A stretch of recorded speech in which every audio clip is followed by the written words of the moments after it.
जय जिनेन्द्र सादरी मुमुक्षु और हमारे युवा वर्ग सभी को जय जिनेन्द्र। आज से हमारा जैन धर्म फाउंडेशन कोर्स का नया वर्जन स्टार्ट हो रहा है, जो है वर्जन 5।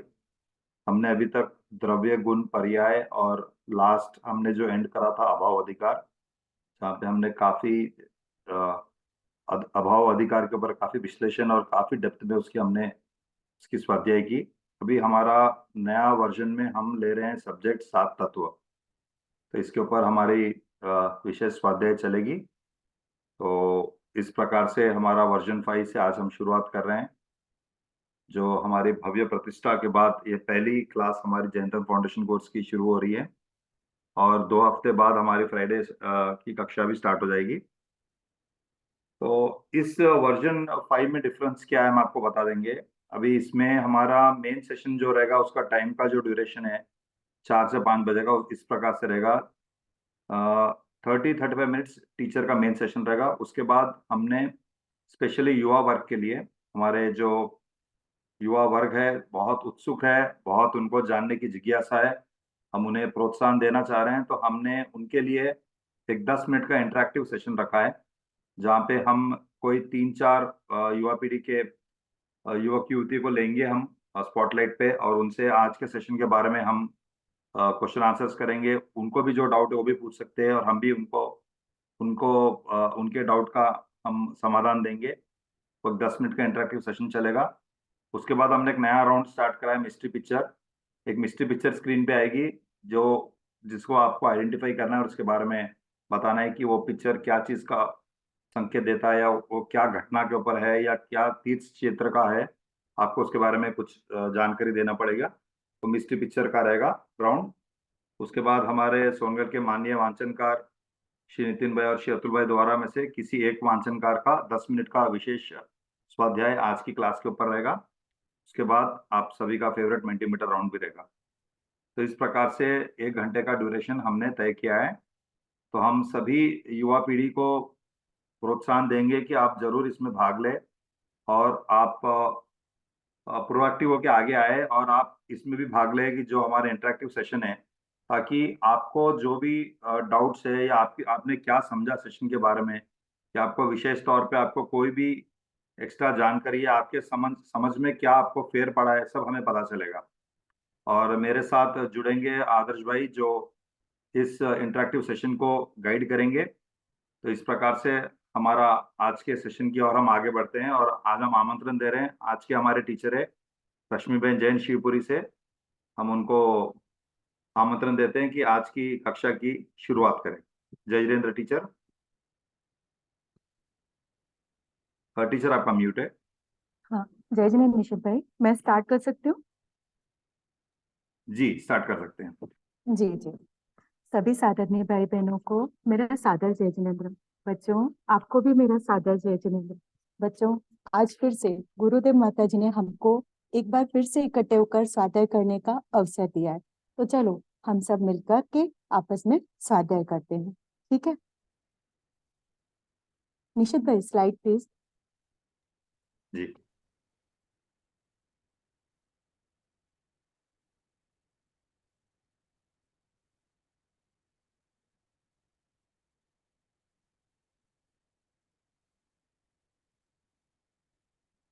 हम स्वाध्याय करने के लिए सबसे पहले मंगलाचरण करते हैं।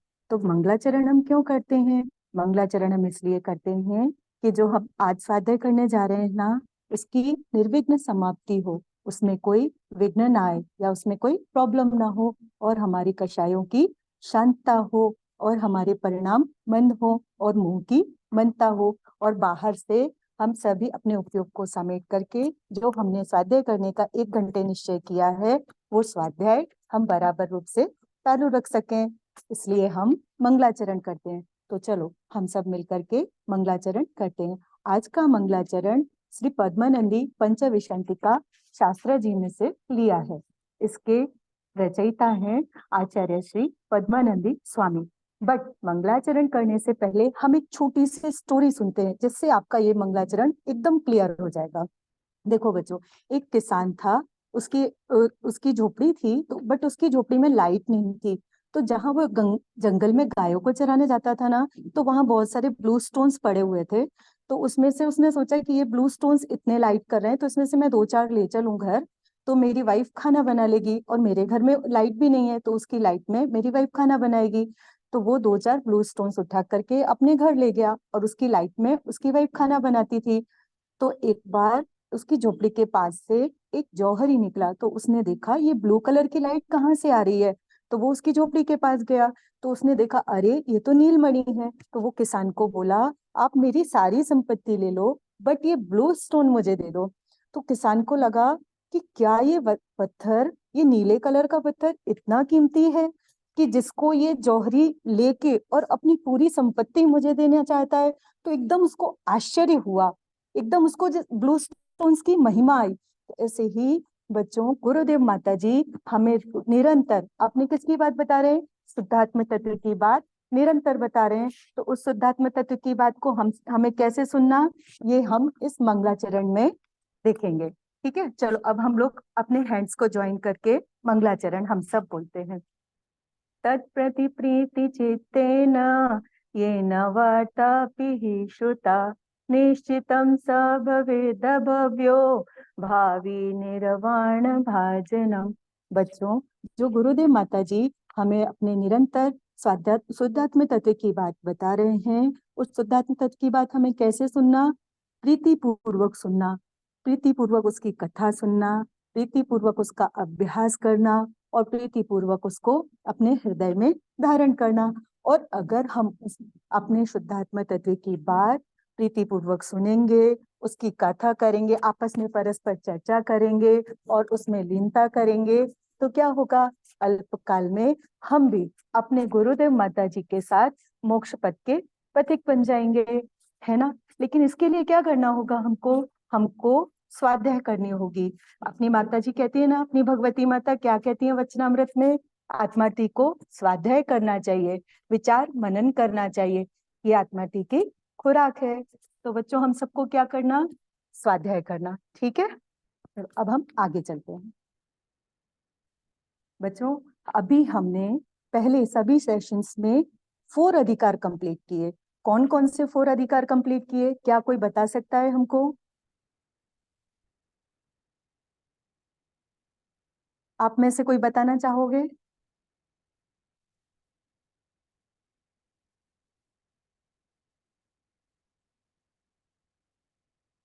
कोई बात नहीं, चलिए मैं ही बताती हूँ। ठीक है, निशित भाई स्लाइड प्लीज।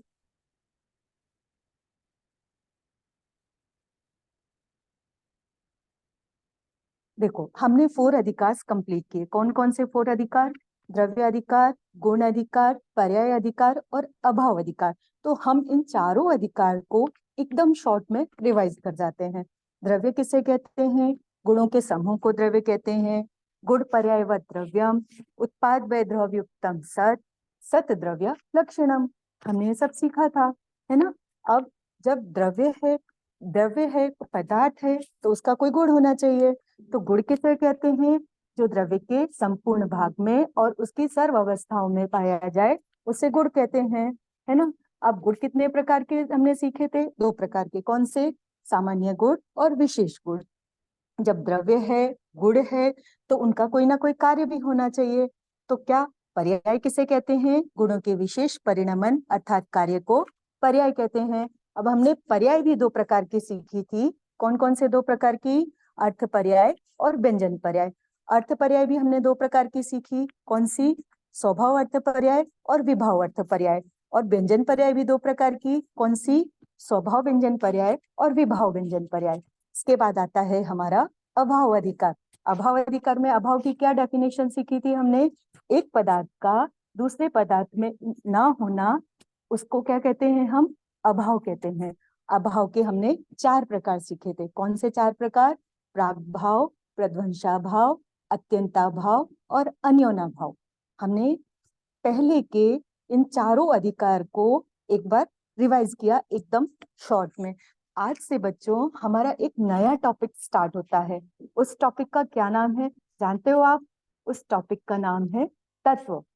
बट तत्व अधिकार स्टार्ट करने से पहले हमारी भगवती माता अपने वचनामृत में तत्व की क्या डेफिनेशन देती हैं और कौन सा तत्व सबसे महिमावान है, उसको समझने से क्या होता है, वहां क्या है, कौन सा खजाना है, कौन सा गोदाम है, तो वो हमारी भगवती माता अपने वचनामृत में बताती हैं। तो हम माता जी के वचनामृत का 248 नंबर का बोल लेते हैं। चलो हम सब मिलकर पढ़ते हैं इसको।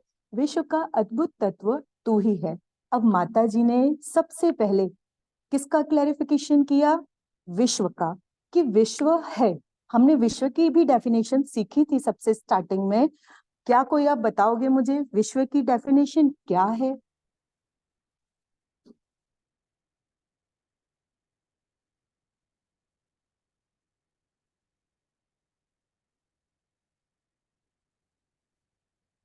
कोई बात नहीं, चलिए हमें ही नागेंद्र बताते कुमार हैं। जी, आपको हमने अनम्यूट किया है। आप एक बार बताइए विश्व की डेफिनेशन। छह द्रव्यों के समूह को विश्व कहते हैं। हाँ, एक एक वर्ड इसमें और लगाना पड़ेगा। जाति अपेक्षा अच्छा, छह छह द्रव्य द्रव्यों के समूह को विश्व विश्व कहते हैं। कहते हैं, बिल्कुल। ठीक है अंकल, थैंक यू अंकल। जय जिनेन्द्र। जय जिनेन्द्र। तो माता जी ने किसकी सिद्धि की? विश्व है। जब विश्व है, विश्व को जगत कहते हैं, दुनिया कहते हैं, वर्ल्ड कहते हैं, ब्रह्मांड कहते हैं ना। तो माता जी कहती है विश्व है, तो विश्व में जाति अपेक्षा अच्छा है और संख्या अपेक्षा अनंत द्रव्य भी है। लेकिन माता जी ने किसकी तरफ फोकस किया? विश्व का अद्भुत तत्व तू ही है। विश्व का अद्भुत तत्व तू ही है। अद्भुत तत्व मीन्स क्या? एकदम सरप्राइजिंगली, कि एकदम सुंदर। कौन सा तत्व है? तू। तू यानी कि कौन? मैं सबसे सुंदर तत्व हूँ, मैं सबसे अद्भुत तत्व हूँ। जानते हो बच्चों, अपने लौकिक में बोलते हैं ना 7 वंडर्स। जब हम जैसे सपोज करो हम ताजमहल देखने गए, तो ताजमहल क्या आता है? 7 वंडर्स में आता है। तो हम क्या कहते हैं उसको? वाओ कितना ब्यूटीफुल है, कितना सरप्राइजिंगली है, हम बोलते हैं ना उसको। बट उस ताजमहल को भी जानने वाला कौन है? उस ताजमहल को भी मैंने जाना। मैंने मीन्स क्या? मैं जीव तत्व, मेरे में ज्ञान नाम का गुण, उससे मैंने ये जाना कि ताजमहल कितना ब्यूटीफुल है। तो उस ताजमहल से भी ज्यादा महिमा किसकी हुई? मेरी हुई। मेरी यानी कि मेरे जीव तत्व की, जिसमें ज्ञान नाम का गुण पाया जाता है। ज्ञान नाम के गुण के साथ अनंत सामान्य गुण और अनंत विशेष गुण सभी पाए जाते हैं। तो मैं अद्भुत तत्व तो मैं ही हुआ ना। तो उसके अंदर जाने पर तेरे अनंत गुणों का बगीचा खिल उठेगा। माता जी क्या कहती हैं? अगर मैंने अपने जी तत्व का आश्रय लिया तो मुझे क्या होगा? मेरे अंदर तो अनंत सामान्य गुण और अनंत विशेष गुण है। आकाश के प्रदेश से भी अनंत गुना गुण मेरे अंदर भरे पड़े हैं। अगर मैं उनका आश्रय लूंगा तो क्या होगा? जैसे बगीचे में फूल खिल उठते हैं, ऐसे क्या होगा? मेरे गुणों का भी परिणमन होगा। तो श्रद्धा गुण ने परिणमन किया तो क्या प्रकट हुआ? सम्यक दर्शन। ज्ञान गुण ने परिणमन हुआ तो क्या प्रकट हुआ? सम्यक ज्ञान। और चारित्र गुण का परिणमन हुआ तो क्या प्रकट हुआ? सम्यक चारित्र। तो ऐसे ही अनंत गुणों का बगीचा खिल उठेगा। माता जी कहती हैं वहीं ज्ञान मिलेगा, वहीं आनंद मिलेगा, वहीं विहार कर अनंत काल का विश्राम वही है। वहीं ज्ञान मिलेगा। कहाँ ज्ञान मिलेगा? मेरे शुद्धात्म तत्व में, मेरे जीव तत्व में ज्ञान मिलेगा, क्योंकि ज्ञान नाम का गुण है यहाँ, इसलिए ज्ञान मिलेगा। यहीं से आनंद मिलेगा। सुख नाम का गुण है यहाँ, यहाँ से सुख मिलेगा। और माता जी कहती हैं निरंतर उसमें विहार कर, निरंतर उसमें लीनता कर, निरंतर वहीं रमणता कर, निरंतर वहीं आचरण कर। अनंत काल का विश्राम वही है। बच्चों, अनादि से हम भटकते हुए आ रहे हैं। हमें गुरुदेव माता जी जैसे ज्ञानी धर्मात्मा गुरु मिल गए। बच्चों, अब तो इस भटकन का अंत आना चाहिए ना। तो इस भटकन का अंत क्या बता रही है माता जी? कि वहीं अपने जीव तत्व में ही विश्राम कर, वहीं ज्ञान मिलेगा, वहीं आनंद मिलेगा, वहीं विहार कर। अनंत काल का विश्राम वही है। अनंत काल का रेस्ट रूम वही है। क्या जहां पर विश्राम करने से तो सादी अनंत काल के लिए सुखी हो जाएगा। तो चलो बच्चों, अब हम आगे बढ़ते हैं। और अब हमारा आज का टॉपिक स्टार्ट हो रहा है। आज का टॉपिक का नाम है तत्व। तत्व में हम 7 तत्व की बात करेंगे। पहले हम तत्व की डेफिनेशन देखेंगे। बच्चों, आपको याद होगा कि हमने अभी द्रव्य की डेफिनेशन दी थी। तो कोई मुझे बताएगा कि द्रव्य की क्या डेफिनेशन है?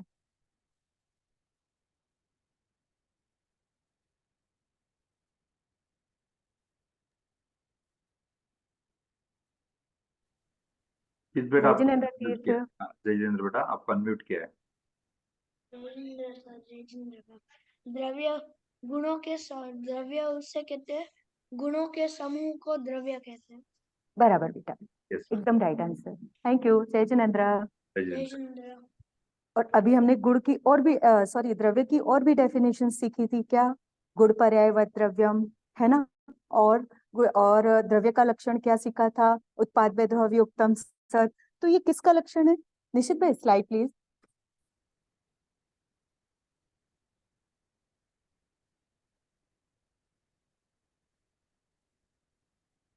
तो ये किस, अभी द्रव्य और तत्व दोनों के बीच में हमको डिफरेंस समझना है एक, तो इसलिए मैंने द्रव्य की डेफिनेशन ऊपर रखी और तत्व की डेफिनेशन नीचे रखी। द्रव्य किसे कहते हैं? गुण पर्यायवत द्रव्यम, या गुणों के समूह को द्रव्य कहते हैं। तो गुणों का समूह कौन सा द्रव्य है, कौन सा द्रव्य नहीं है? 6 के 6 द्रव्य गुणों का समूह है ना। सबके पास गुण है कि किसी के पास है, किसी के पास नहीं है? सबके पास है ना। तो उसे क्या कहते हैं हम? द्रव्य। अब तत्व किसे कहते हैं? तत् शब्द की डेफिनेशन है, तत् शब्द है सो यत, अर्थात जो शब्द की अपेक्षा सहित है। इसलिए जिसका जो प्रकरण हो उसे तत् कहा जाता है, अर्थात जिसका जो भाव अर्थात स्वरूप हो उसे तत्व जानना। मीन्स देखो, हमने यहाँ पर 4 एग्जाम्पल्स लिए हुए हैं। बर्फ का स्वरूप क्या है? ठंडा। अग्नि का स्वरूप क्या है? उष्णता। मिश्री का स्वरूप क्या है? मीठापन। नमक का स्वरूप क्या है? खारा। तत्व किसे कहते हैं? एक सिंपल लैंग्वेज में समझते हैं। तत्व किसे कहते हैं? जिसका जो भाव अर्थात स्वरूप अर्थात स्वभाव हो उसे तत्व कहते हैं। जैसे एग्जाम्पल के लिए हमने बोला बर्फ, तो बर्फ का शब्द बोलते ही हमारा माइंड कहाँ क्लिक करता है? इस उसकी ठंडक की तरफ हम क्लिक करते हैं ना कि बर्फ। अरे भाई, बर्फ उसे कहते हैं जिसका स्वरूप, जिसका नेचर, स्वभाव क्या है? ठंडा। अग्नि का स्वरूप क्या है? उष्णता। तो अग्नि में अगर उष्णता ना हो तो अग्नि कौन कहेगा उसे? कोई नहीं। नमक का स्वभाव क्या है? नेचर क्या है नमक का स्वभाव? उसका स्वभाव है खारापन। मिश्री का स्वरूप क्या है? मीठापन। वो उसका स्वभाव है, वो उसका स्वरूप है। जब सबका सामान्य स्वरूप हो सकता है तो सबका विशेष स्वरूप भी हो सकता है ना कोई। तो ऐसे ही बर्फ का स्वरूप क्या है? ठंडा। मिश्री का स्वरूप क्या है? मीठापन। अग्नि का स्वरूप क्या है? उष्णता। नमक का स्वरूप क्या है? खारापन। एग्जाम्पल के लिए जैसे हमने आत्मा शब्द बोला, बट आत्मा शब्द बोलते ही कहाँ क्लिक होता है? आत्मा। आत्मा यानी कि ज्ञान दर्शन आदि अनंत गुणों से भरा हुआ मेरा आत्म तत्व, मेरा शुद्ध आत्म तत्व, ऐसा एकदम क्लिक होता है ना माइंड में। शरीर, हमने शरीर बोला, शरीर कौन सा तत्व हुआ? अजीब तत्व। पुद्गल, अजीब तत्व। तो उसमें माइंड ने क्लिक किया, ये अचेतन है, ये पुद्गल है, ये अजीब है, ऐसा क्लिक होता है ना माइंड में। तो जिसका जो भाव अर्थात स्वरूप हो उसे क्या कहते हैं? तत्व कहते हैं। ठीक है, अब हम और आगे बढ़ते हैं। अब तत्व कितने प्रकार के होते हैं? वास्तव में तो बच्चों तत्व अनंत होते हैं, फिर भी हम सभी की बात ना करके कुछ प्रयोजनभूत तत्व को जैसा जिनेंद्र भगवान ने अपने ज्ञान में जाना है, अपने ज्ञान में देखा है, वैसा कहा है, उसी प्रकार हम भी डिस्क्राइब करेंगे। ठीक है, एक यहाँ पर ट्री बना हुआ है, ट्री में 7 तत्व है। वास्तव में तो बच्चों जीव और अजीब 2 तत्व हैं और बाकी की 5 उनकी पर्याय है। फिर भी हम सबके नाम सीखते हैं। जीव तत्व, अजीव तत्व, आश्रव तत्व, बंध तत्व, संवर तत्व, निर्जरा तत्व और मोक्ष तत्व। और पुण्य और पाप, अगर पुण्य और पाप तत्व मिला दें तो ये 9 तत्व भी हो जाते हैं। और कहीं कहीं पर इन 9 तत्वों को 9 पदार्थ या फिर इन 7 तत्वों को 7 पदार्थ भी कहा जाता है। देखो, 6 डाला में श्री पंडित दौलत राम जी ने क्या कहा है? जीव अजीव तत्व अरु आश्रव, बंधरु संवर जानो, निर्जर मोक्ष कहे जिन तिनको, यो का त्यों सरधानो। 7 तत्वों के नाम बताए। कौन कौन से 7 तत्वों के नाम बताए? जीत तत्व, अजीत तत्व, आश्रव तत्व, बंध तत्व, संवर तत्व, निर्जरा तत्व और मोक्ष तत्व। जैसा इनको जिनेंद्र भगवान ने कहा है देखा है अपने ज्ञान में, ऐसा बताया है, ऐसा उनकी श्रद्धा करना, उसका क्या नाम है सोई समकित व्यवहारी। अब इन रूप बखानों,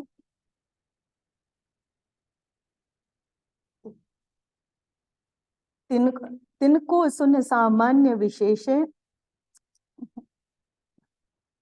एक मिनट जा क्यों रहा है बार बार, तिनको सुन सामान्य विशेष दृढ़ प्रतीति और आनो। मीन्स क्या है सोई समकित व्यवहारी। इन 7 तत्वों की श्रद्धा को क्या कहते हैं? व्यवहार सम्यक दर्शन कहते हैं।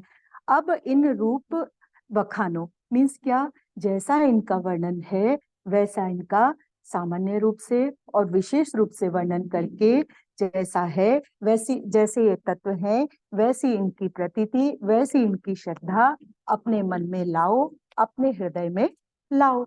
ऐसा श्री दौलत राम जी श्री छड़ाला में कहते हैं। तो हम और इनका स्वरूप जानने के लिए और आगे चलते हैं। अभी हमने इनके नाम सीखे। अब बच्चों, 7 तत्वों का स्वरूप, वास्तव में तो तत्व अनंत होते हैं और हमने 7 तत्वों के नाम जाने, है ना, 7 तत्वों के नाम जाने। अब कोई मुझे ऐसा बताएगा कि 7 तत्वों के क्या नाम है? कौन बताएगा?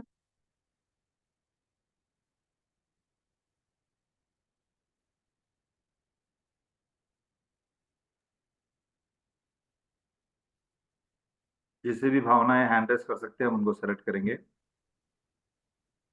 बहुत सिंपल सा सवाल है, 7 तत्वों के नाम। ओके, हम चांस देंगे आगम बेटा को। आगम बेटा, जय जितेंद्र। जय जिनेन्द्र। जय जिनेन्द्र आगम। जय जिनेन्द्र भाभी जी, मैं बोल रही हूँ हेमलता। हाँ जी। हाँ। जीव अजीब आश्रव बंध संबर निजरा मोक्ष, ये 7 वेरी तत्व गुड, है। Very good, thank you. जय जिनेन्द्र। जय जिनेन्द्र।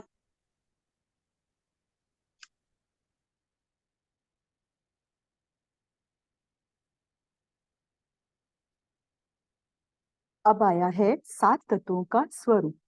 7 तत्वों के स्वरूप में हम सबसे पहले जीव तत्व की डेफिनेशन देखते हैं। जीव तत्व की क्या डेफिनेशन है? जिसमें मेरा ज्ञान दर्शन पाया जाता है उसे जीव तत्व कहते हैं। आपको याद होगा बच्चों, आपने जीव द्रव्य की डेफिनेशन भी सीखी थी पहले की स्लाइड्स में।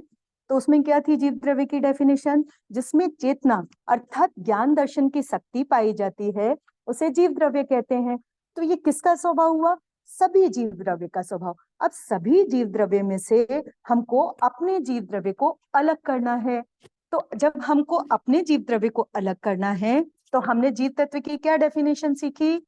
जिसमें मेरा ज्ञान दर्शन पाया जाता है उसे जीव तत्व कहते हैं। मेरा मेरा कह करके बाकी के जीव द्रव्य से मैंने अपने आप को अलग कर लिया, जुदा कर लिया, है ना। अगर हम अपने जीव तत्व का आश्रय करेंगे तो मुझे क्या प्राप्त होगा? सम्यक दर्शन प्राप्त होगा। सम्यक दर्शन प्राप्त करके हम कहाँ चले जाएंगे? मुनिपना धारण करके मोक्ष में चले जाएंगे। लेकिन अगर हमने अपने जीव तत्व का आश्रय छोड़ा तो हमारे लिए क्या खड़ा है संसार में? 4 गति खड़ी है। 4 गति में क्या? मनुष्य गति, देव गति, त्रियंच गति, नरक गति। क्यों? हमारा ज्ञान उपयोग उत्पन्न होने के साथ ही किसको विषय बनाया? हमने शरीर को विषय बनाया। सबसे नजदीक में नजदीक क्या है? शरीर। जब हमने शरीर को विषय बनाया तो इसका ज्ञान हुआ तो क्या हुआ? मिथ्या ज्ञान हुआ। अब इसमें शरीर है वो ही मैं हूं ऐसा हुआ तो क्या हुआ? मिथ्या श्रद्धा हुई और उसी में लीनता करी तो क्या हुआ? मिथ्या चारित्र हुआ। तो वहां से मिथ्या दर्शन, मिथ्या ज्ञान, मिथ्या चारित्र, इनके कारण क्या हुआ? 4 गति रूप संसार में भ्रमण किया। देखो बच्चों, जैसे कि हमारे गज सुकुमाल मुनि थे। गज सुकुमाल मुनि के ऊपर क्या किया? सोमेल ब्राह्मण ने बरोसी बनाई और बरोसी जलाई। बट उन्होंने क्या किया? उसका लक्ष्य छोड़ करके, शरीर का लक्ष्य छोड़ करके क्या किया? उन्होंने अपने जीव तत्व का आश्रय लिया। तो उन्होंने क्या प्राप्त किया? केवल ज्ञान प्राप्त किया। केवल ज्ञान प्राप्त करके मोक्ष में चले गए। जैसे कि छड़ाला में पंडित दौलत राम जी कहते हैं ना, जे पूरब शिव गए जाहे अर आगे जई हैं, सो सब महिमा ज्ञान तनी मुनिनाथ कहे हैं। जो पास्ट में मोक्ष में गए हैं, प्रेजेंट में जा रहे हैं और फ्यूचर में जाएंगे, तो उन सब किसका आश्रय करके मोक्ष में गए? अपने जीव तत्व का आश्रय किया तो कहाँ गए? मोक्ष में गए। तो हमको भी क्या करना है? अपने जीव तत्व का आश्रय करना है। बट हम क्या करते हैं? अपने जीव तत्व को दूसरे के जीव तत्व में स्थापित करते हैं कि वो है, वो ही मैं हूं। जैसे कि स्त्री है, पुत्र है, कुटुंब है, परिवार है, तो उनसे अपना स्वरूप मानते हैं कि वो है तो मैं हूं। तो क्या करते हैं हम? अपने जीव तत्व को भूल जाते हैं। मेरा बेटा ऐसा है, मेरा बेटा लंदन गया था, वहां से पढ़ करके कितना अच्छा डिग्री लेके आया है, हम ऐसा बोलते हैं ना। मेरी स्त्री रूपाली है, वो बहुत बड़े घर से आई है, हम ऐसा बोलते हैं ना। बोलते हैं कि नहीं बोलते? ये कुटुंब है, ये परिवार है, मैं इन सब का स्वामी हूँ, ये सब मेरे हैं, हम सब ऐसा करते हैं ना। तो हम क्या करते हैं? मैं सुखी हूँ, मैं दुखी हूँ। मैं किससे सुखी हूँ? ये भरा पूरा परिवार है मेरा, इससे सुखी हूँ। ये सुख की डेफिनेशन है। तो सुख की डेफिनेशन क्या है? अनाकुलत्व लक्षणा सुख शक्ति। जहां पर अनाकुलत्व है, अनाकुलता है, आकुलता नहीं है, वो सुख है। बट यहाँ क्या है? यहाँ तो आकुलता है, तो ये सुख नहीं है। बट हम क्या करते हैं? इनमें सुखी मानते हैं। अगर इनका वियोग हो जाए तो हम दुखी हो जाते हैं। और धन, संपत्ति, परिवार, हम क्या बोलते हैं? मैं गरीब हूँ, मैं निर्धन हूँ। तो क्या मैं गरीब हूँ? मेरे में तो अनंत गुणों का परिवार बसता है। माता जी हमारी क्या कहती हैं? जहाँ अनंत गुणों का परिवार बसता है, वो मेरा देश है, वो मेरा गांव है, वो मेरा कुटुंब है। तो माता जी तो उसको अपना कुटुंब बनाते हैं। और हम किसको अपना कुटुंब बनाते हैं? स्त्री, पुत्र, परिवार, धन, संपत्ति, मकान, है ना। हम बोलते हैं ना, कितना बड़ा मेरा बंगला बनाया मैंने, कितना बड़ा मैंने बनाया, मैंने ये सब काम किया। हम अपने जीव तत्व को कहाँ स्थापित करते हैं? उनमें स्थापित करते हैं। तो क्या वो मेरा जीव तत्व है? जबकि माता जी अपनी कहाँ स्थापित करती थी अपने जीव तत्व को? कि मैं अनंत गुणों का स्वामी हूँ, ये मेरा परिवार है, ये मेरा कुटुंब है, ये मेरा देश है, यहाँ जा करके मुझे आराम से बसना है, जहाँ सब हमारे हैं। तो बच्चों, अनादिकाल की जो भूल है, वो भूल को हमको टालना है और अपने जीव तत्व में जाकर के विश्राम करना है। अभी माता जी ने कहा ना कि अनंत काल का विश्राम वही है। कहाँ है अनंत काल का विश्राम? मेरे जीव तत्व में। जैसे सब द्रव्यलिंगी मुनि, जैसे दृष्टांत आता है ना, मुनि व्रत धार अनंत बार ग्रैवक उपजायो, पै निज आत्म ज्ञान बिना सुख लेश न पायो। क्यों नहीं पाया उन्होंने? नौवीं ग्रैवेक तक गए, सब कुछ किया, इतनी कड़क क्रिया पाली, तो भी उनको मोक्ष नहीं हुआ। क्यों नहीं हुआ? क्योंकि उन्होंने अपने जीव तत्व को नहीं समझा। तो बच्चों, अगर हमारी मान्यता ऐसी है तो हम भी ऐसी है, हम भी ऐसे हैं, हम भी द्रविलिंगी मुनि जैसे हैं कि हमने अपने जीव तत्व का आश्रय नहीं किया, जिसका उपदेश हमारे गुरुदेव माता जी निरंतर 45 वर्षों से निरंतर हमारे सुवर्णपुरी में रोज सुबह होती है। तो क्या उपदेश आता है गुरुदेव का? हूँ परमात्मा छू, एम नक्की कर, निर्णय कर, अनुभव कर। हमारे गुरुदेव माता जी रोज ये संदेशा देते हैं ना हमको कि तू ही परमात्मा है, ऐसा निर्णय कर, नक्की कर, अनुभव कर, उसी में लीनता कर। बट हम कहाँ लीनता करते? बाहर में, उसको अपना सर्वस्व मानते हैं। जैसे आचार्य भगवान ने कहा है ना, भेद विज्ञानतः सिद्धा सिद्धा ये किल केचन, अस्य अभाव तो बद्धा बद्धा ये किल केचन। जो कोई भी बंधे हुए हैं वो भेद विज्ञान के अभाव से, और जो कोई भी छूटे हुए हैं वो भेद विज्ञान के सद्भाव से। तो भेद विज्ञान कहाँ करना है? अपने जीव तत्व में और अजीव तत्व में, दोनों में हमको भेद विज्ञान करना है कि मेरा जीव तत्व मेरे पास है, स्व को स्वरूप और पर को पर रूप जानना, वो भेद विज्ञान है। आत्मा ज्ञानम स्वयं ज्ञानम ज्ञानातन्य करोति किम, पर भावस्य कर्तात्मा मोहोयम व्यवहारिणा। आचार्य भगवान कहते हैं ना, समय सारजी शास्त्र में निरंतर पूरा समय शास्त्र बच्चों शुद्धात्मा तत्व का उपदेश दे रहा है कि अपने शुद्धात्मा तत्व का आश्रय करो। अपने गुरुदेव माता जी क्या कहते हैं कि समय सार की एक एक गाथा मोक्ष दे, ऐसा है। क्यों कहा उन्होंने ऐसा कि मोक्ष दे? क्योंकि उसकी हर एक गाथा में निरंतर अपने जीव तत्व का आश्रय करने के लिए कहा है ना। अगर हम अपने जीव तत्व का आश्रय करेंगे तो हमें किसकी प्राप्ति होगी? सम्यक दर्शन की प्राप्ति होगी, और सम्यक दर्शन प्राप्त करके हम कहाँ चले जाएंगे? मोक्ष में। ठीक है बच्चों, आया जीव तत्व समझ में। अब हम एक दूसरा तत्व, अजीव तत्व, अजीब तत्व की क्या डेफिनेशन हमने सीखेंगे। मुझ निज आत्मा को छोड़कर अनंत जीव व अनंत अनंत पुद्गल, धर्म द्रव्य एक, अधर्म द्रव्य एक, आकाश द्रव्य एक और काल द्रव्य लोक प्रमाण असंख्यात मेरी अपेक्षा से परद्रव्य है या फिर अजीब है। ऐसा क्यों कहा? इसमें एक वर्ड आया है, आप सबको क्वेश्चन होगा कि इसमें एक वर्ड आया मुझ निज आत्मा को छोड़कर अनंत जीव। अब आप कहोगे अनंत जीव, यहाँ पर अनंत जीव क्यों लिए, जबकि वो तो जीव तत्व में आते हैं, सभी जीव द्रव्य हैं। तो बच्चों एक देखो, अजीब का मतलब ये जीव नहीं है बस, ये क्योंकि सभी जीव द्रव्य में से मैंने अपने जीव द्रव्य को अलग किया ना। उसमें क्या कहा हमने, जिसमें मेरा ज्ञान दर्शन पाया जाता है। आप भी जीव तत्व हो, आपका ज्ञान दर्शन आप में और मेरा ज्ञान दर्शन मेरे में, इसलिए उसको अजीब कहा। बट आप भी जीव तत्व हो ऐसा नहीं, बट मेरी अपेक्षा से ऐसा लगाया उसमें। तो क्या आया, अजीब तत्व की क्या डेफिनेशन आई, मुझ निज आत्मा को छोड़कर अनंत जीव व अनंत अनंत पुद्गल, धर्म द्रव्य एक, अधर्म द्रव्य एक, आकाश द्रव्य एक और काल द्रव्य लोक प्रमाण असंख्यात मेरी अपेक्षा से पर द्रव्य है, अजीब है। हम क्या करते हैं बच्चों, तन उपजत अपनी उपज जान, तन नशत आपको नाश मान। हम क्या करते हैं, सबसे नजदीक में क्या है, ये शरीर है। तो हम क्या करते हैं, इस शरीर में अपने जीव तत्व को स्थापित करते हैं। इस शरीर का नाश होने से मेरा नाश हो गया, ये शरीर उत्पन्न हुआ तो मैं उत्पन्न हुआ। इस अजीब तत्व को समझने के लिए एक स्टोरी सुनते हैं एकदम शॉर्ट में। एक राजा थे, उन्होंने एक बार मुनिराज को पूछा कि महाराज साहेब मेरी मृत्यु कब होगी। तो उन्होंने कहा आज से 7वें दिन तुम मर जाओगे और मर करके विष्टा का कीड़ा बनोगे। विष्टा मीन्स पॉटी, उसका कीड़ा बनोगे आप। तो राजा ने मुनिराज को नमस्कार कर राजा राजमहल में वापस आ गया और अपने बेटे को बोला कि आज मुनिराज ने मुझे बताया है कि आज से 7 दिन के बाद मैं मर जाऊंगा, मर करके विष्टा का कीड़ा बनूंगा, तो तुम माना और मुझे मार देना। तो बेटा बोला ठीक है। जब 7 दिन पूरे हुए तो राजा मर गया। अब उसका बेटा स्टिक लेकर वो कीड़े को मारने के लिए आया। बट वो कीड़ा क्या करता, जैसे ही उनका बेटा वो कीड़े को मारने के लिए जाता, वो कीड़ा फिर से पोटी के अंदर घुस जाता। तो 3-4 बार उसने ऐसा किया और 3-4 बार ही उस विष्टा का कीड़ा अंदर चला जाता। फिर वापस उनका राजा का बेटा मुनिराज के पास गया, मुनिराज को नमस्कार करके बोला कि महाराज साहेब आपने मेरे पिताजी को बताया था कि आज से 7वें दिन आप मर जाओगे और मर करके विष्टा का कीड़ा बनोगे। तो पिताजी ने मुझे बताया था और कहा था जब मैं विष्टा का कीड़ा बनूं तो तुम मुझे मार देना। बट जब भी मैं मारने जाता हूँ विष्टा का कीड़ा अंदर चला जाता है, तो क्या कारण है इसका?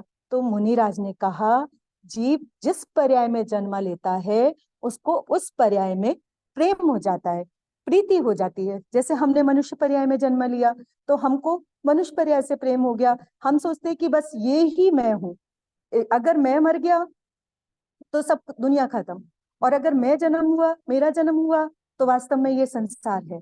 हम लोग ऐसा मानते हैं ना। एक बार गुरुदेव इंदौर में सर सेठ हुकुमचंद जी के यहाँ गुरुदेव ने पगला किया, तो उन्होंने सर सेठ हुकुमचंद जी ने उनको सोने के झूले पर बिठाया। तो गुरुदेव क्या बोले पता है सेठ साहब से? गुरुदेव बोले सेठ इसमें से निकलना मुश्किल पड़ेगा। क्यों बोला गुरुदेव ने? क्योंकि संयोग वियोग लेकर के आता है। जो हमें अपने पुण्य के फल में जो ये सामग्री प्राप्त हुई है, इसका हमारा जब आयु पूरी होगी तो ये सब तो यहीं रह जाएगा और हम चले जाएंगे। तो वो क्या होता है, हमने सोने के झूले पर तो वो उस सोने के झूले में अपनापन मान लिया कि ये है वो ही मैं हूँ, ऐसा करके मान लिया। तो क्या हुआ, हमको जब उसको छोड़ना पड़ता है तो हम दुखी होते हैं ना। इसलिए हमारे गुरुदेव हमेशा कहते हैं, धन को क्या कहते थे गुरुदेव? धूल कहते थे, है ना। धन को गुरुदेव 11वां प्राण भी कहते थे। क्यों कहते थे? कई बार धन के नाश होने पर व्यक्ति अपने प्राण गंवा बैठता था, इसलिए गुरुदेव धन को 11वां प्राण भी कहते थे। एक बार गुरुदेव बंबई में एक भाई के यहाँ पगला करने गए, तो उनका घर पूरा फर्निश्ड था और उनके घर में बहुत सारा कारपेट, एकदम सॉफ्ट वाला कारपेट बिछा हुआ था। तो गुरुदेव ने पूरा घर देखा उनका। फिर जब वहां से वापस आने लगे तो उनसे गुरुदेव बोले, सर किसी का हैंड रेज है। नहीं, आप कंटिन्यू करिए, फिर हम पूछ लेंगे उनको, और हमें जी समय की मर्यादा है तो थोड़ा जल्द से जल्द सेशन को एंड जी करते हैं। जी। तो बाद में जब लास्ट में गुरुदेव जाने लगे तो उन्होंने बोला कि आप भाई, जब आपको इसमें से निकलना पड़ेगा तो आपके लिए बहुत मुश्किल होएगा। क्यों होएगा मुश्किल, क्यों कहा गुरुदेव ने ऐसा? बच्चों, कई बार ऐसा देखा है ना आपने कि आप अपना घर जब कहीं बाहर घूमने के लिए जाते हो और वहां पर इतनी फैसिलिटी नहीं मिलती जितनी फैसिलिटी आपके घर में होती है, तो आप दुखी होते हो ना। तो ऐसे ही जब ये संयोग छूटेंगे तो हमको दुख होएगा ना। तो हम क्या अपनापना कहाँ मानते हैं? जो हमको संयोगी चीज मिलती है उसमें अपनापना मान लेते हैं। तो ये भूल करता कौन है? मैं ही करता हूं ना। जीव तत्व में भी भूल कौन करता है? जीव करता है। और अजीब में भी जीव की कल्पना कौन करता है? ये जीव करता है। इसी कारण से ये चार गति में रखड़ता रहता है। जीव में अजीब माना, अजीब को जीव माना, ऐसा कर करके ये जो पांच पर्याय है ना, ये इसीलिए खड़ी होती हैं। जैसे ये देखो, आपने हमने स्लाइड में बनाई है, नाव बनाई है। नाव में एक होल है, ये इसमें पानी आ रहा है, नाव में पानी आ रहा है। क्यों पानी आ रहा है? क्योंकि एक इसमें होल है। हम क्या करते हैं, अपने जीव तत्व को भूल करके हम क्या करते हैं कि इसमें प्रीति करते हैं, या हम कहीं ना कहीं तो अपने को स्टैब्लिश करते हैं ना। तो या तो हम शुभ में स्टैब्लिश हो जाते हैं या अशुभ में स्टैब्लिश हो जाते हैं। तो शुभ शुभ भाव में प्रवृत्ति करने लगते हैं तो क्या होता है, वहीं से कर्मों का आना स्टार्ट हो जाता है। या तो शुभ कर्म रूप परमाणु बनते हैं या अशुभ कर्म रूप परमाणु बनते हैं। तो वो नाव में होल था तो पानी आया, तो शुभाशुभ भाव में प्रवृत्ति, उसे क्या कहते हैं? आश्रव तत्व कहते हैं। अब बंध तत्व किसे कहते हैं? अब जो वो नाव में पानी भर गया तो देखो वो नाव डूबने लगी, तो वो शुभाशुभ भाव में अटकना। अटकना मीन्स क्या? एक को अच्छा मान लिया, एक को बुरा मान लिया। शुभ भाव को सोने की बेड़ी और अशुभ भाव लोहे की बेड़ी। समय जी शास्त्र में आचार्य भगवान कहते हैं ना। तो बट बेड़ी तो बेड़ी, दोनों बेड़ी बांधने का काम करती है। एक स्वर्ग ले जाती है तो एक नरक ले जाती है, बस इतना ही डिफरेंस है। बट बेड़ी तो है ना, वो बांधने का काम तो कर ही रही है ना। तो शुभ अशुभ भाव में अटकना, वो क्या हुआ? बंध तत्व। अब जब हमने एक विचार किया कि अनादि से हम भटक रहे हैं पर हमारा भटकन मिटा नहीं, तो हम उस भटकन को मिटाने के लिए क्या करते हैं? जब ये नाव में लगातार पानी भरता जा रहा है और मेरी नाव डूबने वाली है, तो एकदम मुझे ध्यान आया, भाई मैं इस होल को तो बंद कर दूं जिससे इस नाव में पानी आना रुक जाएगा तो मेरी नाव नहीं डूबेगी। तो हमने क्या किया, एकदम पलटा किया और ना होल को बंद किया और अपने भाव में पलटन करके हमने कहाँ लगाया? अपने भावों को अपने जीव तत्व में लगाया। तो किसकी उत्पत्ति हुई? शुद्धि की उत्पत्ति होने लगी। तो क्या हुआ? वो कौन सा तत्व हुआ? संवर तत्व हुआ। अब जब नाव में जो पानी भरा हुआ था उसको हमने धीरे धीरे बाहर निकालना शुरू किया, मीन्स अपने स्वभाव में और लीनता करना शुरू की। तो किसकी वृद्धि हुई? शुद्धि की वृद्धि हुई। अब जब उस नाव में से जो पानी भरा हुआ था वो पूरा पानी खाली हो जाएगा, बिल्कुल नाव क्लीन हो जाएगी। तो क्या होगा? शुद्धि की पूर्णता, यानी कि मोक्ष तत्व। तो बच्चों, ये पांच तत्व किसके आगे आजू बाजू घूमते हैं? हमारे जीव तत्व और अजीव तत्व। इनसे इसमें आश्रव और बंध ये विभव पर्याय हैं, और संवर्त, निर्जरा और मोक्ष ये स्वभाव रूप पर्याय हैं। तो बच्चों, हमें अपने अनादि का ज्ञान मिटाने के लिए हमें किसका आश्रय करना पड़ेगा? अपने जीव तत्व का, अपने शुद्धात्म तत्व का। ठीक है, चलो अब हम और आगे बढ़ते हैं। देखो, सात तत्वों का प्रयोजन। अब हमने सात तत्व सीख तो लिए, बट इनका प्रयोजन क्या है समझने के लिए? देखो, हे उपादेय तत्वों का ज्ञान करने के लिए आचार्य भगवान सात तत्वों का निरूपण करते हैं। हे उपादेय मीन्स क्या? हे मीन्स छोड़ने लायक, उपादेय मीन्स क्या? ग्रहण करने लायक। देखो बच्चों, जैसे एक गली है तो उसमें 10 घर हैं। जब 10 घर हैं तो हमने उन 10 घरों को जाना, बट गए कहाँ? अपने घर में। और उन सात तत्वों को क्या, और उन 9 घरों को क्या किया? हमने छोड़ दिया। और 10वें घर का को क्या किया? हमने उपादेय किया। क्यों? क्योंकि वो मेरा घर था। तो हमें छोड़ने लायक क्या चीज है और ग्रहण करने लायक क्या चीज है, उसका ज्ञान करने के लिए हम इन सात तत्वों की को सीखते हैं। तो इसलिए बच्चों, हमें हे उपादेय तत्वों का ज्ञान करने के लिए आचार्य भगवान इन सात तत्वों का निरूपण करते हैं। ठीक है, अब हम और आगे बढ़ते हैं। हमने ये सब सीखा, ये अभी सीखी थी ना कि 7 तत्व है, तो 7 तत्व में जीव और अजीव 2 तत्व है। उसमें से क्या आश्रवबंध क्या है, वो उनकी विभव रूप पर्याय है, और संवर, निर्जरा और मोक्ष वो उनकी क्या है, स्वभाव रूप पर्याय। इनका आश्रव, बंध, संवर, निर्जरा और मोक्ष, इनका आगे की क्लासेस में और सर एंड मैम सबका क्लैरिफिकेशन और ज्यादा रूप से करेंगे। हमको यहाँ पर जीव तत्व और अजीव तत्व 2 तत्व के ऊपर मेन कॉन्सेंट्रेशन करना था, इसलिए आज हमने उनके ऊपर मेन कॉन्सेंट्रेशन किया। ठीक है बच्चों, और हम आगे बढ़ते हैं। देखो अब समय सार शास्त्र जी में थोड़ा सा नीचे कीजिए। भूतार्थति जाने लजी व अजीव वणि पुण्य पापने आसरव संवर जरा बंध मोक्ष ते समकीत छे। तो समयसार जी शास्त्र में 13 नंबर की गाथा में क्या कहा, इन 7 तत्वों को कैसे जानना, भूतार्थ से। भूतार्थ मीन्स क्या, वास्तव में निश्चय दृष्टि से इन सबके पीछे छुपी हुई एक आत्मा ज्योति, एक शुद्धात्मा तत्व, उसको जानना। उसको जानने से क्या होगा, हमें सम्यक दर्शन की प्राप्ति होगी। ठीक है, अब हम आगे बढ़ते हैं। अब जीव तत्व संबंधी भूल और अजीव जीव तत्व संबंधी जीव की भूल और अजीव तत्व संबंधी अजीव की भूल, हमने ये सब बातें पहले की है, लेकिन फिर भी हम एकदम शॉर्ट में इनको पढ़ लेते हैं। हम क्या करते हैं, मैं सुखी दुखी, मैं रंग राव, मेरे धन ग्रह गोधन प्रभाव, मैं सुततीय में सबल दीन, बेरूप सुभग मूरख प्रवीण। मैं क्या मानता हूँ, अपना सुख दुख किसमें स्थापित करता हूँ, मेरा बेटा अच्छा, मेरी स्त्री अच्छी, मेरा कुटुंब अच्छा, मेरा परिवार अच्छा, मेरे उससे क्या होता है, उससे क्या मानता हूँ, अपने आप को सुखी दुखी मानता हूँ। बट मैं सुखी दुखी किससे होता हूँ, अगर मैं अपने स्वरूप को भूलूं, अपने ज्ञान दर्शन को भूलूं, तो मैं दुखी हूँ। अगर मैं अपने स्वरूप को समझूं और अपने स्वरूप में जाऊं, तो किसकी प्राप्ति करूं, सम्यक दर्शन और मोक्ष की प्राप्ति करूं, है ना। ऐसे ही अजीव तत्व संबंधी भूल क्या है, अजीव, तन उपजत अपनी उपज जान, तन नशत आपको नाशमान। श्री छेडाला जी में श्री पंडित दौलत राम जी ने क्या कहा, जीव तत्व संबंधी जीव की भूल, दोनों में भूल कौन करता है, ये जीव ही करता है, इसी कारण से ये रखड़ता रहता है संसार में। तो तन उपजत अपनी उपज जान, तन नशत आपको नाशमान, रागादि प्रगटिये दुख दैन, तिन्हीं को सेवर गिनत चैन। तो तन की, शरीर की उत्पत्ति में क्या करता है, अपनी उत्पत्ति जानता है, उसके नाश में अपना नाश मानता है।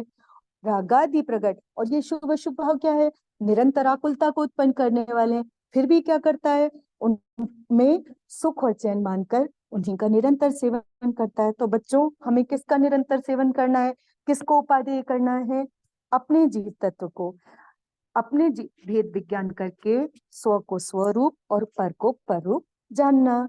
वही ये 7 तत्वों को जानने का प्रयोजन है। जय जिनेन्द्र।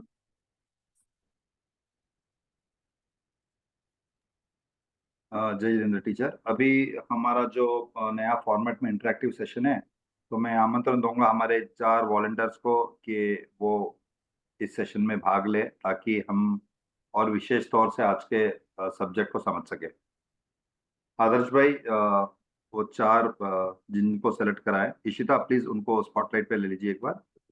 निश्चित भाई, हमारे साथ आज सम्यक डगली है जो Okay. हमारे साथ इंटरैक्टिव सेशन करेंगे। Okay, so we can start, right निश्चित भाई? या अच्छा, रश्मि टीचर ने आपको बहुत अच्छी तरह से 7 तत्व का स्वरूप समझाया।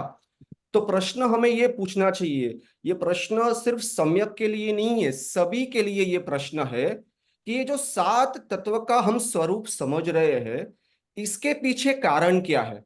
कि हम कोई भी कार्य करते हैं उसके पीछे कारण अवश्य होता है, और जो भी कार्य करते हैं उसमें हमारा फायदा क्या है। तो ये 7 तत्व का स्वरूप समझने से मुझे क्या लाभ होगा, सबसे पहले तो ये प्रश्न। हम जितने भी जिनागम समझ रहे उसको प्रैक्टिकल एग्जाम्पल्स के द्वारा, प्रैक्टिकल लिविंग में उसको अप्लाई करना है।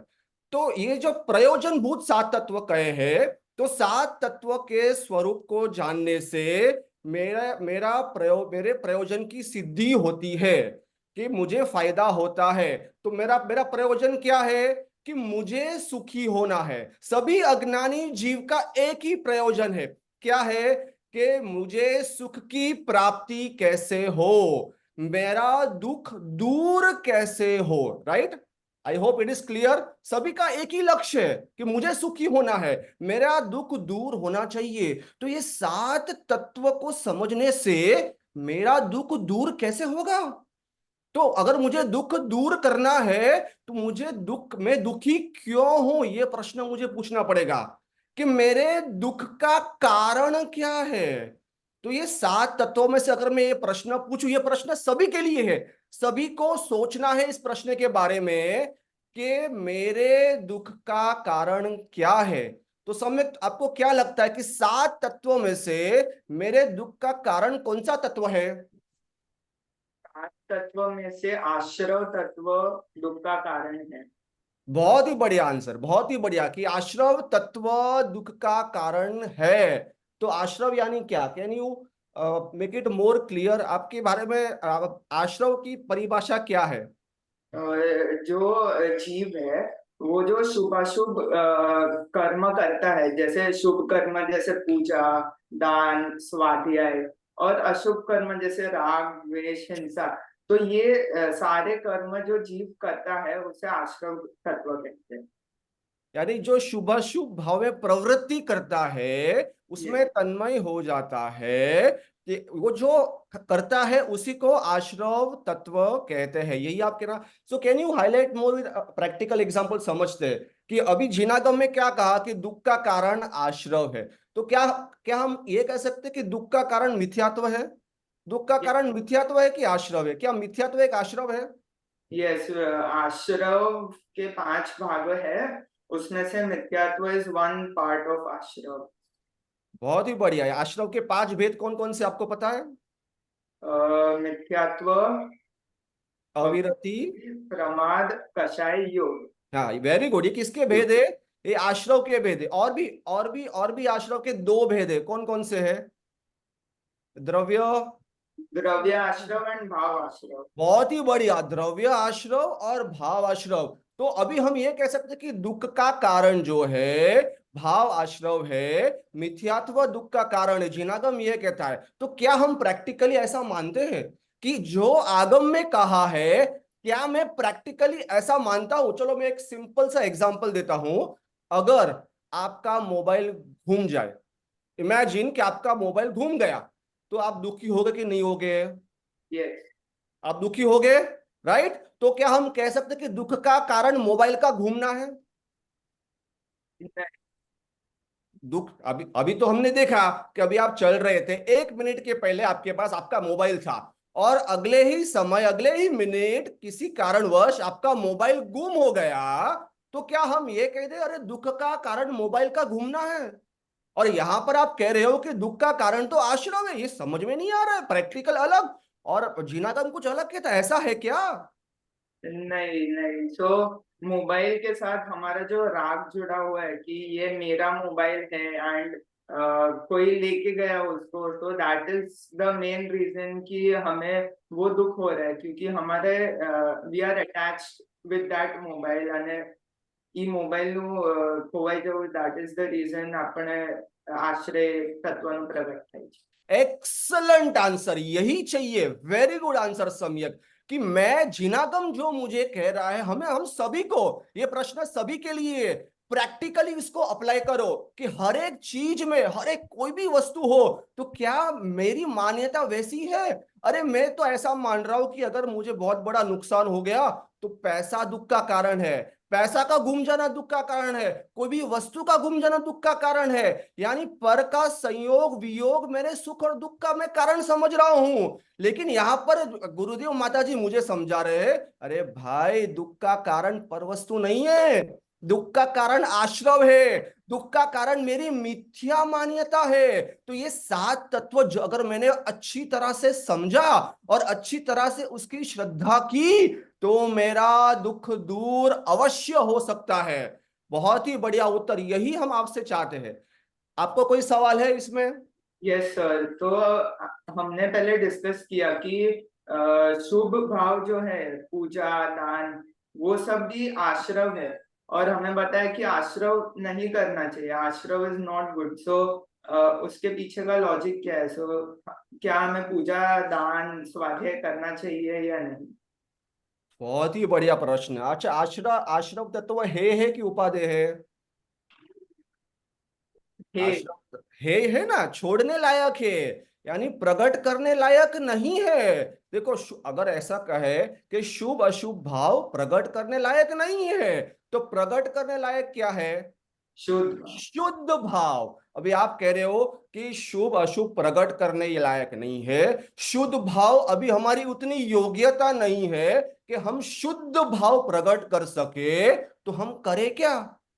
अच्छा, हमारे जो परिणमन में है सिर्फ 3 ऑप्शन है, या तो शुभ भाव होंगे, या तो अशुभ भाव होंगे, या तो शुद्ध भाव होगा। चौथा कोई ऑप्शन है क्या?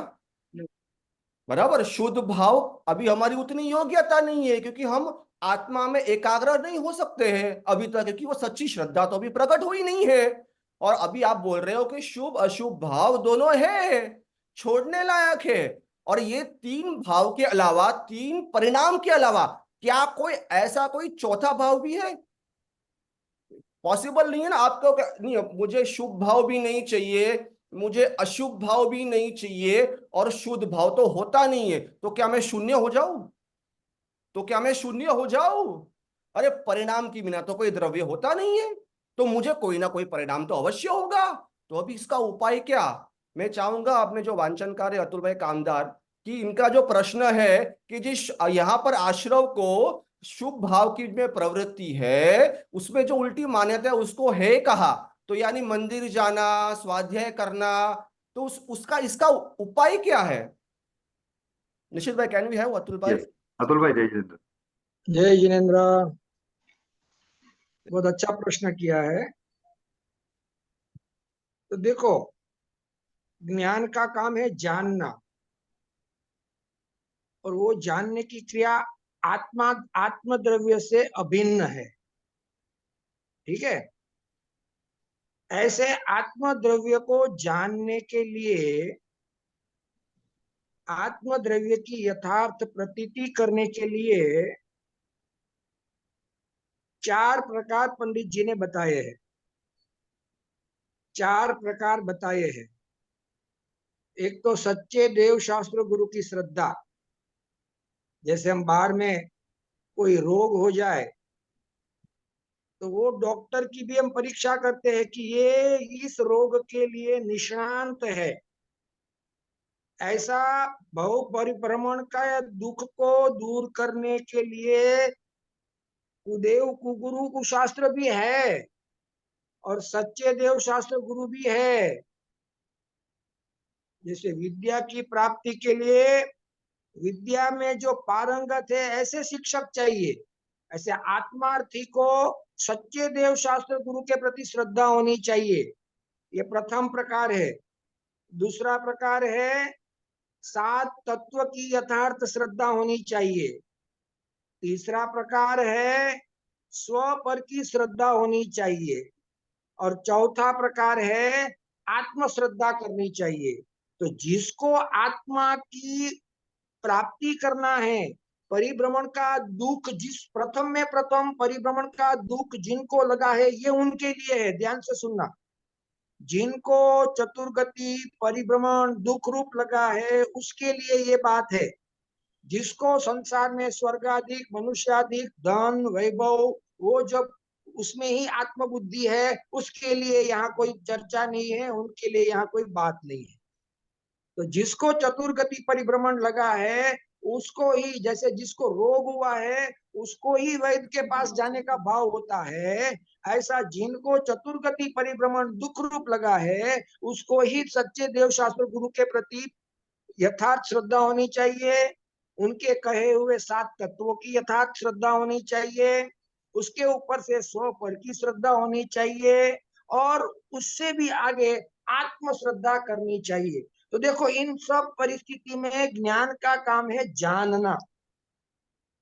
तो वो जानना जब तक पराश्रित है, जब तक देव शास्त्र गुरु का संग है, जब तक आगम का संग है, जब तक विकल्प का संग है, निर्णय करेगा तो विकल्प के माध्यम से निर्णय करेगा। देवशास्त्र गुरु के माध्यम से निर्णय करेगा, जिनवाणी के स्वाध्याय से निर्णय करेगा, तो ये निर्णय करने की भूमिका में जो विकल्प उत्पन्न होते हैं वो शुभ राग कहने में आते हैं, वो शुभ प्रवृत्ति शुभ राग है। तो यहाँ आश्रव को यही कहा है, मगर किस अपेक्षा से यही कहा है कि ये जो मेरी जो जानने की क्रिया में मैंने देव शास्त्र गुरु को जाना और उसके प्रति श्रद्धा की, 7 तत्वों को जाना और 7 तत्वों में मैंने 7 तत्वों की श्रद्धा की, ये पराश्रित भाव है। और वो पराश्रित भाव आत्मा को समझने के लिए उस जगह पर बराबर है, आत्मा की प्राप्ति के लिए वो स्वभाव रूप प्रवृत्ति बराबर है, मगर ये समझकर मेरा आत्म कल्याण हो जाएगा, ऐसा अगर मैं मान लूं तो आत्म प्राप्ति नहीं होगी, शुभ भाव होगा और वो शुभ भाव के फल में चतुर्गति खड़ी रहेगी, स्वर्ग आदि मिलेगा। तो शुभ भाव यही है, ऐसी आत्म बुद्धि रखकर शुभ भाव की प्रवृत्ति के काल में निश्चय रूप जो वितराग भाव है, शुभाशुभ भाव से रहित जो शुद्ध भाव है, उसको मुझे प्रकट करना है। ये भावना अगर वो हो तो वो शुभ भाव भले बंध का कारण है, मगर हे रूप मानने वाले को वो उसको छोड़ते जाता है और आत्म प्राप्ति की तरफ आगे बढ़ता है।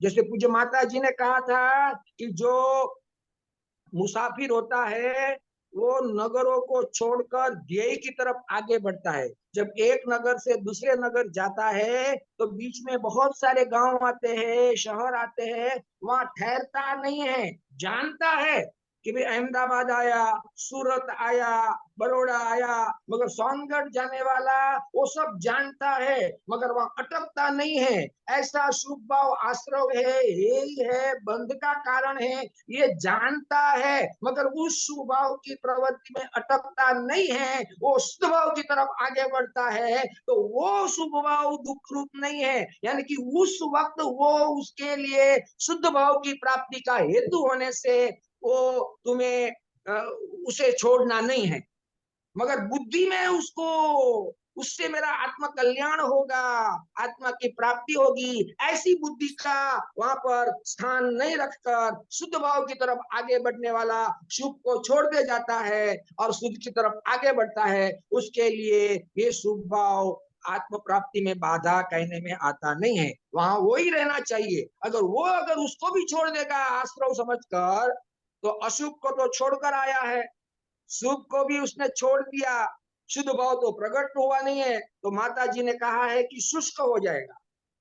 तो ऐसा नहीं है, आश्रव है, मगर उससे मेरा आत्म कल्याण होगा, ये बुद्धि को छोड़कर शुभ की प्रवृत्ति के काल में शुद्ध भाव प्राप्ति का अगर तू लक्ष्य रखेगा तो कोई वांधा नहीं है, कोई नुकसान नहीं है। जय जिनेन्द्र। जय जिनेन्द्र अतुल भाई। सम्यक बेटा, जैसा अभी आदर्श सर ने आपको पूछा, ये 7 तत्व के बारे में आज हमने टॉपिक लिया, राइट? इसमें हेय तत्व कितने, उपादेय कितने हैं, वो आप बता सकते हैं हमें? Can you repeat? जो 7 तत्व के नाम आप पहले बता दीजिए, उसमें हेय कितने हैं, उपादेय कितने हैं हमारे लिए? तो आश्रव बंद हे है, ओके, वर निर्जरा मोक्ष करने लायक, प्रकट करना लायक, ओके, राइट, उपादेय हमारे। बहुत बढ़िया।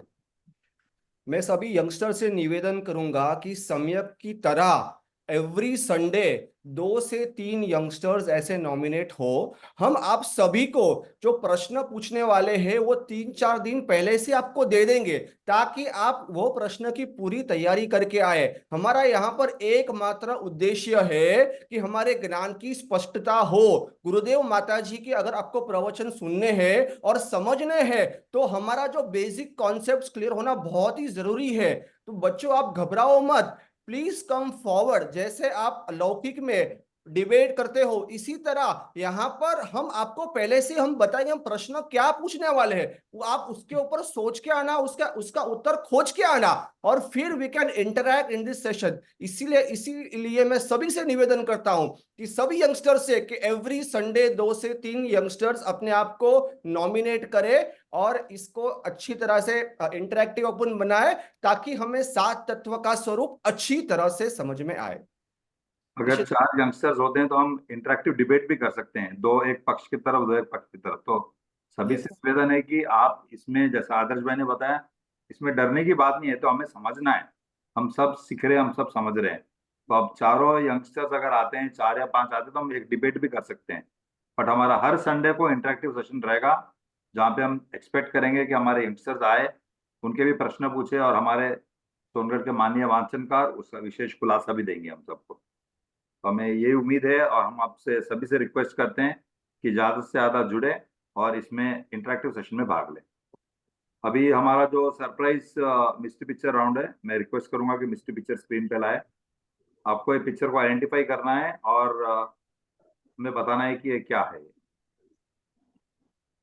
हम आपको 10 सेकंड का समय देते हैं।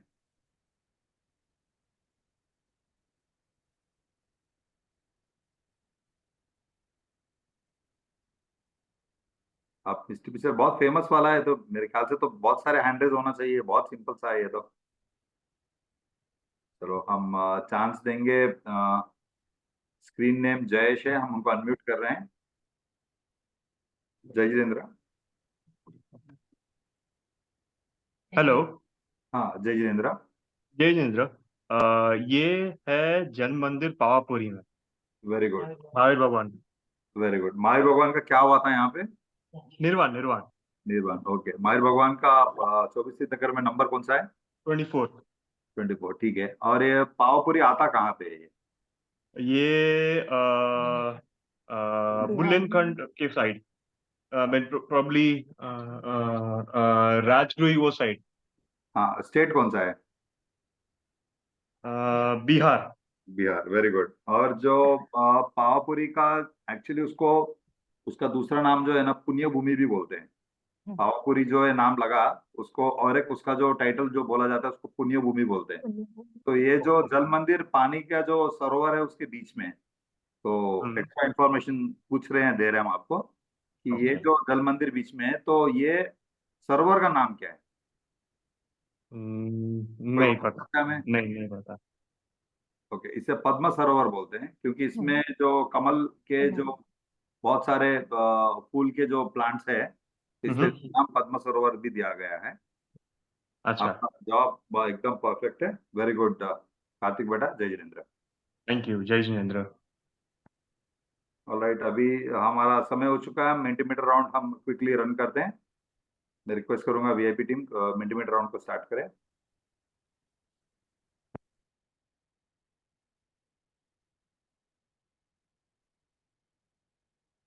जय जिनेंद्र everyone. The Mentimeter link has been pasted in the chat box. तो आप उस लिंक के क्लिक करके आपको एक स्क्रीन दिखाई देगा, which will be something like this.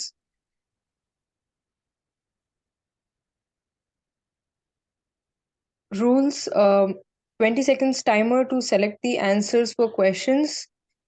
Fastest finger first will get the highest marks. तो जिन्होंने करेक्ट और फास्ट आंसर दिया है उनको हाईएस्ट मार्क्स दिए जाएंगे। And now you can enter your name, age, mandal and city.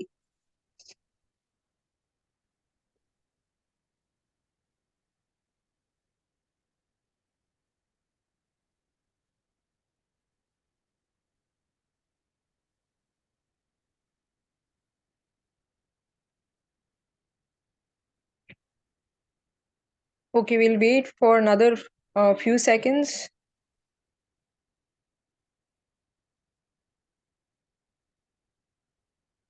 Okay, we'll start now.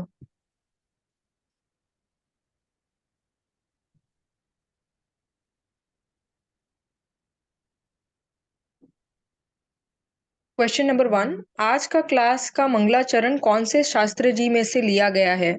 Option A Shri Padmanandi Panchavimshati, option B Shri Samaysar Kalash Tika, option C Shri मोक्षमार्ग प्रकाशक।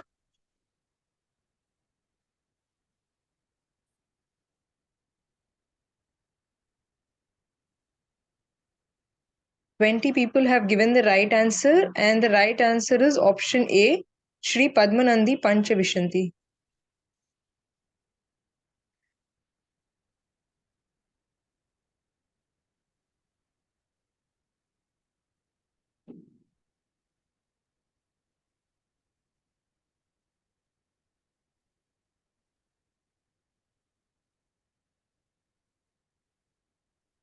Okay, moving on to question number 2.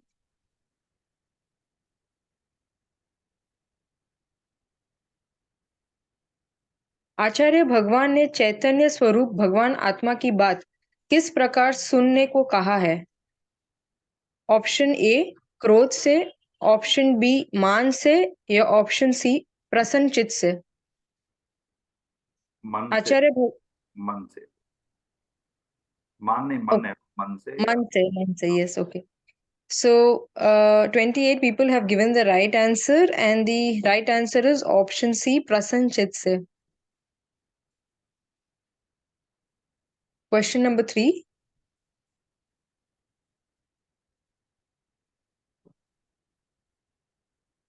आज के class में माताजी के वचनामृत का कौन सा बोल नंबर लिया गया है? ऑप्शन ए 241, ऑप्शन बी 244, या ऑप्शन सी 248? बहुत अच्छा प्रश्न है, क्योंकि माता जी का बहुत अच्छा सा बोल था, तो हमें उम्मीद है कि आपने उससे नंबर तो नोट करा होगा, क्योंकि आपको विशेष स्वाध्याय करने के लिए बाद में सभी ने जवाब दिया। Very good. Yes, 20 people have given the right answer, and the right answer is option C, 248. Question number 4.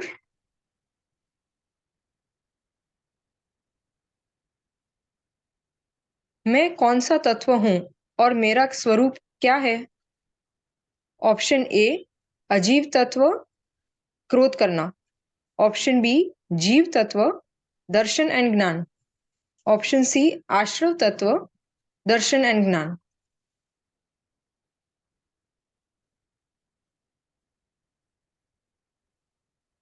Excellent. 30 people have given the right answer, and the right answer is option B, मैं जीव तत्व हूं and Darshan and ज्ञान।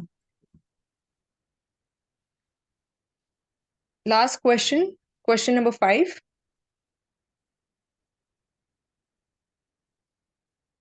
जीव तत्व किसे कहते हैं? ऑप्शन ए जिसमें मेरा ज्ञान दर्शन पाया जाता है, या ऑप्शन बी जिसमें आपका ज्ञान दर्शन पाया जाता है?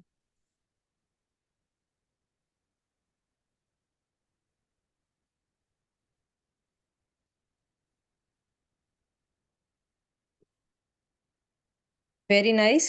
31 people have given the right answer, and the right answer is option A, जिसमें मेरा ज्ञान दर्शन पाया जाता है उसे जीव तत्व कहते हैं। Coming to the winners.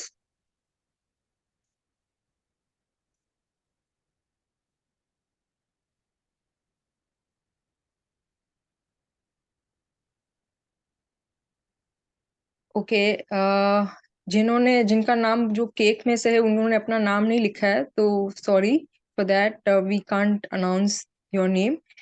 Moving on, so first is Krishna Jain Shivpuri Mandal से, second is Manan Dagli, third is Kirti Jain Shivpuri, Kirti Jain, 19 years old from Shivpuri, and then we have in the 4th position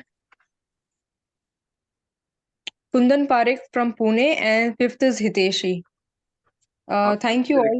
हाँ, आप सभी से रिक्वेस्ट है कि डिवाइस को अगर रीनेम करेंगे तो आपका रियल नेम आएगा हमें, तो कि हम आपको प्राइजेस भी दे पाएंगे, क्योंकि मेंटीमीटर और जितने भी हमने आज प्रश्न पूछे हैं सभी के लिए प्राइजेस है। हम उसकी स्लाइड भी हम ग्रुप में पोस्ट करेंगे, तो आपको हमारे टीम मेंबर को कांटेक्ट करना और आपको प्राइज अमाउंट आपको आ जाएगा आपके पास। अब सभी से रिक्वेस्ट है कि आप प्लीज आपका डिवाइस का करेक्ट नेम लिखे, ताकि हम आपको आइडेंटिफाई कर सके। टीचर, हम जयकारा से सेशन को एंड करते हैं। जी, जय बोलिए देवादिदेव श्री सिमंदर नाथ भगवान नो जय हो। भगवान श्री कुंकुंद आचार्य देव नो जय हो। परम कृपालु श्री सद्गुरुदेव नो जय हो।